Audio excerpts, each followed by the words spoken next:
I used to work the late shift at a small 24-hour diner on the edge of town. It wasn't fancy, just a long counter, 6 booths, a humming soda machine, and a jukebox that barely worked. The place mostly served truckers and the occasional night owl. The owner was cheap, so most nights I worked alone after the cook left at 1 a.m. I didn't really mind. The stillness helped the night go by faster, but one shift made me quit for good. It was early March. Cold. Quiet. The kind of night where fog creeps low to the ground and everything feels muted. It was around 2:45 a.m. I'd just finished cleaning the coffee pots and was wiping down the counter when I caught movement outside the big front window. There was someone standing in the lot. A girl. She was just beyond the edge of the diner's outside light, where the parking lot met the tree line. At first I thought she might have been a stranded driver or a teenager playing a prank, but she didn't move. She stood completely still, staring toward the window. She looked off. She wasn't wearing a jacket, and her dress looked thin for how cold it was. Her long black hair was draped over her face like it hadn't been washed in days. I couldn't see her eyes, but I could feel them, fixed right on me. I watched her for a few seconds. Then I walked over and unlocked the door halfway. "Hey," I called out. "Are you all right? Do you need help?" No response. She took one step forward. That's when the hair on my arm stood up. There was something wrong with how she moved. Slow, unnatural, almost like her limbs were too heavy. Like her body was being dragged by something invisible. Didn't wait. I shut the door, locked it again, and turned off the interior lights, leaving only the back kitchen light on. I backed away from the window and ducked behind the counter. I stayed there for maybe a minute, breathing heavy, trying to tell myself I was overreacting. Then I heard it. Tap. Tap. Tap. Not from the front door. From inside the kitchen. I froze. There shouldn't be anyone back there. The cook had left 2 hours ago. I grabbed the flashlight we kept under the register and slowly crept toward the sound. The kitchen was silent, empty. But when I turned to look at the back door, I saw them. 3 small wet handprints on the inside of the window, like someone had pressed their palms there from inside the building. The prints were narrow, childlike, almost as if they'd been burned onto the glass. The door was still locked, no sign of forced entry. The air was ice cold, and I swear I heard a faint humming sound, like a girl singing from far away. I wiped the prints away with my apron, locked the kitchen door, and called the manager. He didn't answer. I didn't sleep that morning. The next night before my shift, I told the cook what happened. I was half joking, trying to convince myself I imagined it. But when I mentioned the girl outside the window, his face dropped. He leaned in and said quietly, "You saw her, didn't you? That stopped me cold." He explained that years ago, before I was hired, there was a regular customer, a teenage girl who used to come in after her shifts at a nearby grocery store. She'd sit in the corner booth, wait for her ride, drink a hot chocolate. One night, her ride never came. They found her body weeks later in the woods behind the diner. No one was ever arrested. Since then, some of the night staff claimed to see her, standing just beyond the light, staring inside, but always at a distance, always at the same hour. I asked why no one warned me. He said, "Because most people don't see her. Only the ones who stay past 3. I quit that job 2 days later. And even now, anytime I pass a diner late at night, I don't look at the windows. Not because I'm scared she's there, but because I'm scared she might notice me again. I worked as a night custodian in a private hospital for about a year before I had enough. The pay was decent, and since I preferred to work alone, the night shift suited me. My main job was mopping floors, emptying trash, restocking rooms. Basics stuff. The place was usually dead quiet after midnight, except for the occasional beeping monitor or distant footstep from the ICU. But the hospital basement, that was different. It held the old unused morgue. Most patients were now handled in the new building, but for some reason, my floor plan always included a check-in at the old morgue doors. It was protocol, even though no one used it anymore. At least, that's what I thought. One night around 3:10 a.m., I was in the basement corridor. The air was always cold there, like it seeped through your skin. My mop bucket squeaked loudly against the silence as I made my way down the hall. When I reached the old morgue doors, I noticed something that made me stop. The freezer light was on. There's a small rectangular window in the steel door that lets you peek inside, and through it, I could see the flicker of yellow light coming from inside the walk-in cold chamber. That light is motion activated. It only turns on when someone's inside. I stood there, just staring. I told myself maybe a nurse or med tech had gone in there for storage, even though no one ever used this place. But I couldn't shake the tension crawling across my neck. I reached for the handle and realized it was unlocked. I pushed the door open slowly. The light inside the freezer flickered weakly. Cold mist rolled out. And then, in the far corner of the freezer, I saw something that made me backpedal. There was a man standing in the corner, completely still. His skin was pale blue, his eyes cloudy white like he'd been dead for days. But he was upright, naked, shivering faintly, lips slightly parted. His arms were at his sides and his fingers twitched ever so slightly like he was trying to move, but couldn't. I froze. My mind couldn't process what I was seeing. I whispered, "Sir, are you okay?" No response, no movement. Then, out of nowhere, the light flicked off, plunging the entire freezer into pitch black. I slammed the door shut and ran. I didn't stop until I reached the security desk on the ground floor. The guard looked up, startled, and I told him what I saw. He laughed at first until he saw how pale I was. He picked up the radio and called down to maintenance. But when they opened the freezer, it was empty. No man, no mist, no sign anyone had been inside. They checked the cameras in the hallway. I was seen walking to the freezer, pausing, then running. But on the camera footage, the freezer light never turned on. The official report said I probably saw a patient file cart covered in a sheet. Maybe the cold played tricks on me.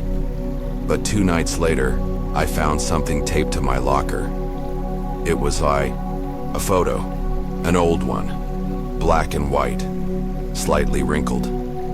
It showed a man, standing upright in a morgue freezer, his eyes open, lips parted, arms at his sides. The same exact face I saw. There was no note, no explanation, just the photo.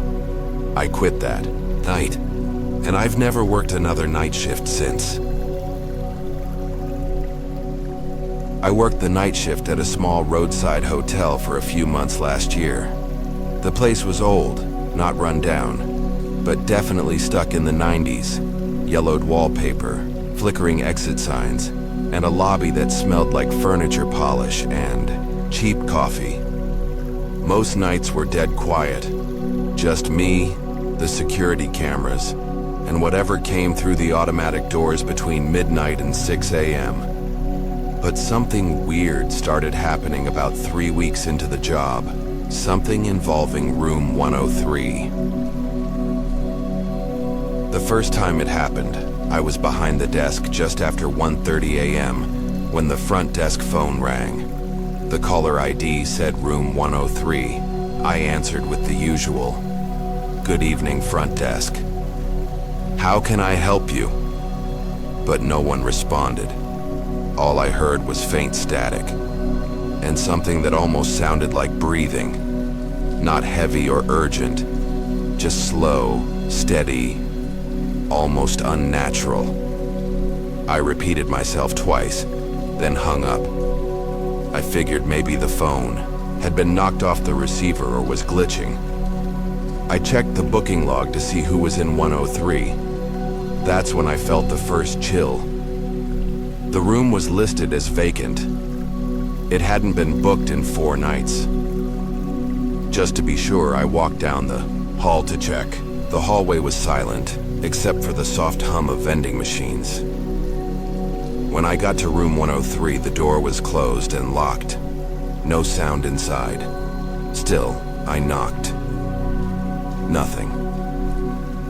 I slid the master key card, opened the door, and peeked inside. The room was cold. The lights were off. No luggage, no signs of anyone being there. The bed was made perfectly. The only thing that felt out of place was this faint scent, like damp earth, almost like someone had been outside in the rain and tracked it in. I closed the door and chalked it up to a wiring glitch, but then it happened again and again. Every 2 or 3 nights between 1 and 2 a.m., room 103 would call, and every time I'd hear that same soft breathing, never a voice, never a word. Once I unplugged the phone in that room during the day to be safe. That night, it still called me. On the 5th call, something changed. This time, the breathing stopped, and a faint whisper came through. It said, "You let me in once." I didn't know what that meant. I hadn't checked anyone into 103 in over a week. I double-checked the logs, the camera footage. No one had entered or exited the room. The only time the door had been opened was when I had gone in to investigate. I asked my manager about the room the next morning. He looked uncomfortable and said it used to be a long-term stay room, back when the hotel had monthly renters. A man had stayed there for almost a year. He stopped paying. No one saw him for days. When they finally opened the room, he was gone, left behind a mess. Some weird symbols drawn in the closet. Nothing criminal, but enough to give the cleaning crew nightmares. They never rented the room out again unless the hotel was full. That night, I unplugged my front desk phone. But at 1:42 a.m., I still heard it. Ringing. Not the desk phone, but from somewhere inside the lobby. I followed the sound. It was coming from the lost and found drawer behind the desk. I opened it and found the old, disconnected guest room phone from room 103, the one I'd unplugged earlier that week. It was ringing. I didn't answer. I took that phone outside, left it in the dumpster, and quit that same week. But last week, I drove past that hotel late at night, and I swear, as I passed room 103's window, the light flicked on, just for a second, like someone was waiting for me to come back.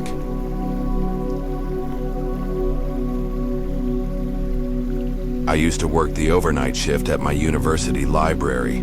It wasn't a full-time job, just something to earn a bit of extra cash during finals week. The library stayed open 24/7 during exam season, and the building got eerily quiet between 1 and 6 a.m. Most students pulled all-nighters in the cafe area or group lounges. Rarely did anyone stay alone upstairs. I didn't mind the job. I actually liked the silence. I'd shelve returned books, check room reservations, and patrol the top floors once every hour. We had cameras, sure, but they only covered the hallways. The study rooms had to be physically checked. The library had 7 private study rooms on the 2nd floor. Students could reserve them online for a few hours.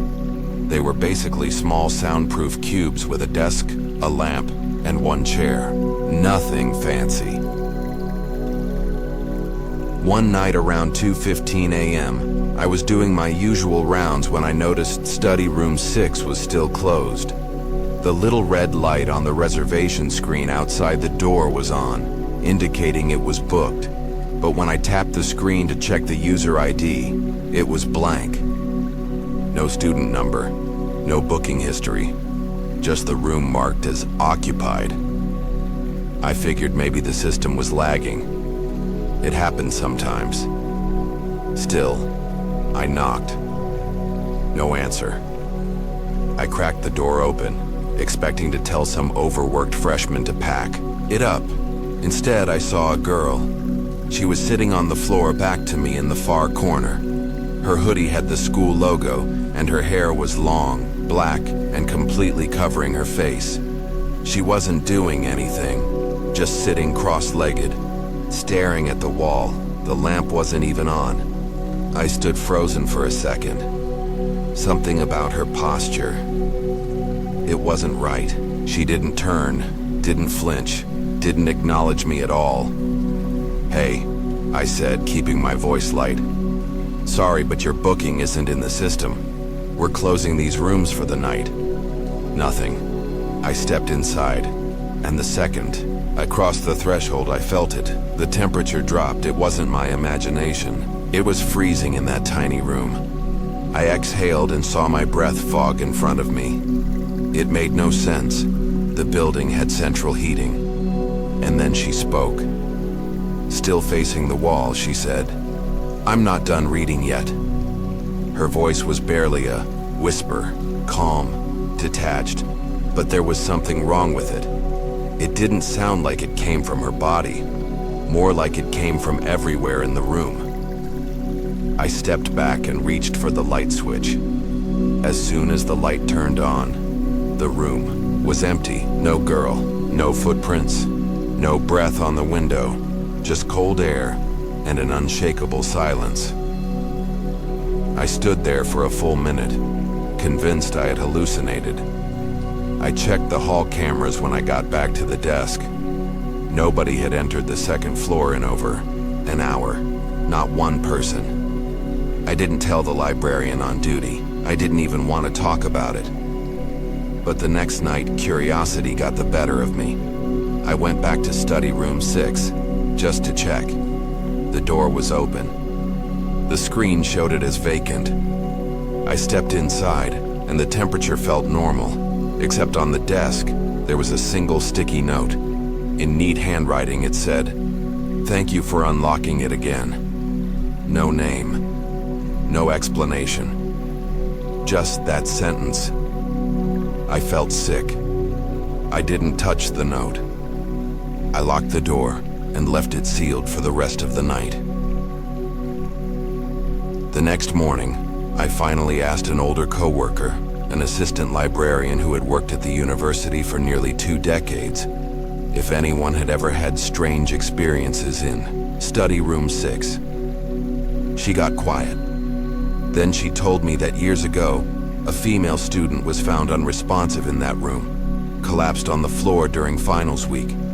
They said it was exhaustion. But the weird thing was, no one remembered her booking. The room. Her ID wasn't logged. She wasn't on camera entering the floor. When they checked the CCTV footage later, the door to room 6 had opened by itself. Since then, students occasionally whispered about the girl in 6 who shows up when you're tired enough to start seeing things. I laughed it off until a few nights later on my last shift, I found something else. Another note. It was taped to my locker this time. Same handwriting. No envelope. It said, "Next time she'll be done reading." That was it for me. I handed in my badge and never took another night shift again. And sometimes, like when I study late in the library myself, I avoid the second floor, because I know deep down that room 6 never really stays vacant for long. This happened about 2 years ago, back when I was working the graveyard shift at a small gas station off Route 12. I was 23, living alone, and taking whatever job I could get to cover rent. Most nights were uneventful. The occasional trucker, a tired traveler, maybe someone sketchy buying beer and cigarettes. But that night was different. It started quiet, like always. I had just restocked the drinks fridge and was scrolling through my phone behind the counter. The lights buzzed above, me flickering now and then, but nothing unusual. It was around 2:30 a.m. when the automatic door slid open. A man walked in. He was tall, maybe 6'3", wearing a dark hoodie and jeans. His face was pale, like almost sickly pale, and he didn't look at me when he entered. Just walked straight to the back of the store slowly. No rush, no browsing. He didn't say a word. That was my first red flag. I kept an eye on him through the convex mirror mounted above me. He just stood in the far aisle, the one with the canned foods. Didn't pick anything up, didn't move. Just stood there. I cleared my throat and called out, "Need help with something?" He didn't answer. He didn't even flinch. After about a minute of silence, he slowly turned his head toward the mirror, locking eyes with me. I felt this wave of unease rush through my chest. Something was off. His eyes looked sunken. Not tired, not high, just wrong, like they were hollow. I reached under the counter and kept my hand near the baseball bat we kept there just in case. Another minute passed. He finally walked toward the counter. He didn't buy anything. He didn't speak. He just stared at me. And then, without breaking eye contact, he slowly reached into his hoodie pocket. I stepped back, heart pounding. "Hey man, you good?" I asked, trying to keep my voice steady. He pulled out something. It wasn't a weapon. It was a folded piece of paper. He slid it across the counter. I stared at it. "What's this?" Still no answer. His face didn't change. No expression, no movement. I unfolded the paper. It had 3 words, written in shaky, uneven handwriting. "Don't look back." I looked up. The man was gone, like gone. I didn't hear the door open. I didn't hear footsteps. He just vanished. I ran to the door and looked outside. The parking lot was empty. I checked the security footage. Here's where it gets even weirder.